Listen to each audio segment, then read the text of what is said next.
अंबानी परिवार एक गुजराती परिवार है और गुजराती हर चीज में धंधा देखते हैं।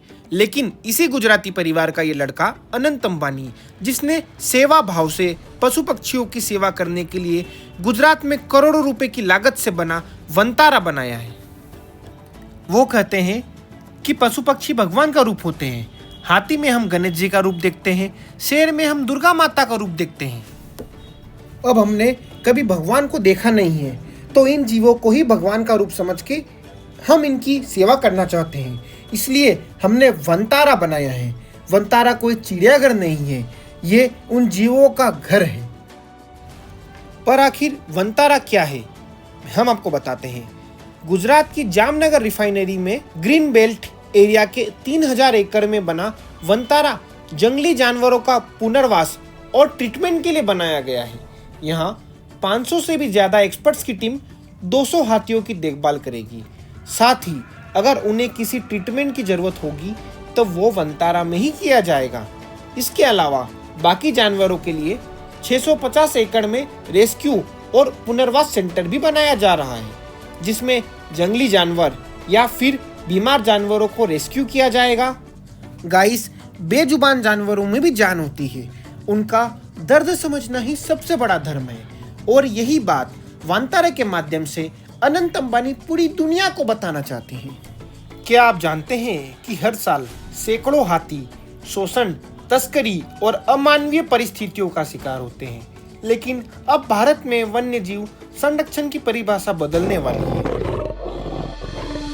अनंत अंबानी ने दुनिया का सबसे बड़ा हाथी पुनर्वास केंद्र वनतारा शुरू किया है, जो सिर्फ एक सामाजिक पहल नहीं बल्कि एक आर्थिक क्रांति भी है। यह भारत को वन्य जीव संरक्षण और ग्रीन इकोनॉमी का ग्लोबल लीडर बना सकता है। वनतारा कोई आम पुनर्वास केंद्र नहीं, बल्कि ये वन्य जीवों का 5 स्टार रिसोर्ट है। यह परियोजना उन हाथियों को बचाने के लिए बनाई गई है जो दशकों से सर्कस, अवैध तस्करी और शोषण का शिकार हो रहे थे। लेकिन यह सिर्फ जानवरों को बचाने का मिशन नहीं, यह इकोनॉमिक डेवलपमेंट, सस्टेनेबल इन्वेस्टमेंट और भारत की नई अर्थव्यवस्था का प्रतीक भी है। अब सवाल यह है, यह प्रोजेक्ट सिर्फ एक दान है या एक स्मार्ट इन्वेस्टमेंट? दोस्तों, वनतारा एक ऐसा मॉडल है जो सस्टेनेबल फाइनेंस, इको टूरिज्म और रोजगार का बड़ा स्रोत बन सकता है। इको टूरिज्म से करोड़ों की कमाई हो सकती है।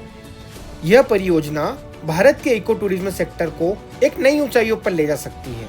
इंटरनेशनल टूरिस्ट इससे आकर्षित होंगे, जिससे भारत को विदेशी मुद्रा फॉरेक्स में बड़ा फायदा होगा। ग्रीन फाइनेंस और ESG इन्वेस्टमेंट की बात करें, यह project green bonds, carbon credits और सस्टेनेबल इन्वेस्टमेंट्स के लिए भारत का प्रमुख केंद्र बन सकता है। रिलायंस जैसी कंपनियां और इंटरनेशनल ग्रीन इन्वेस्टर्स इसमें लॉन्ग टर्म इन्वेस्टमेंट कर सकते हैं।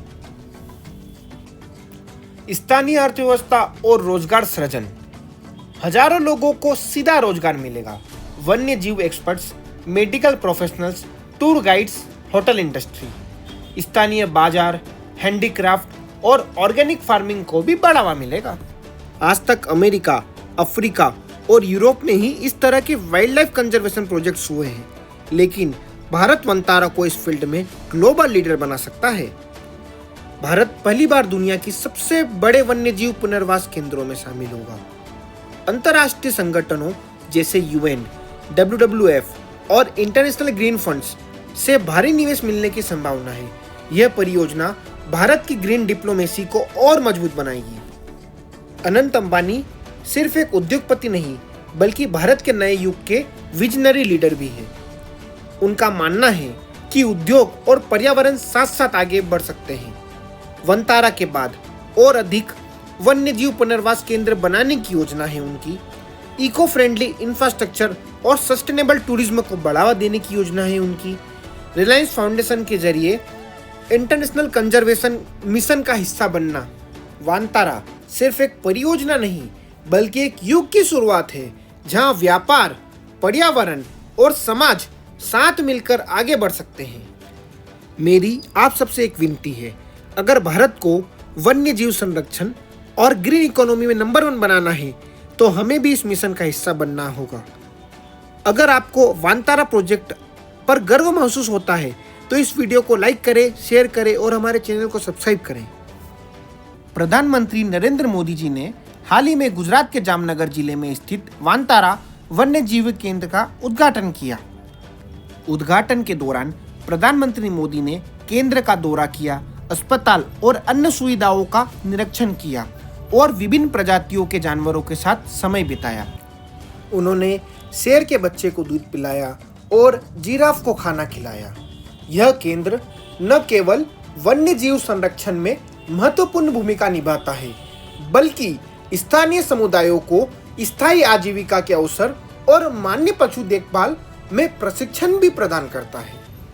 आइए आज हम सब मिलकर एक प्रतिज्ञा लेते हैं कि हम किसी भी पशु पक्षियों को, जीव जंतुओं को परेशान नहीं करेंगे। उन्हें खाना देंगे, उन्हें रहने की जगह देंगे और उन्हें अच्छे से अच्छा रखेंगे और जियो और जीने दो की भावनाएं रखेंगे सभी प्रजातियों के साथ। धन्यवाद।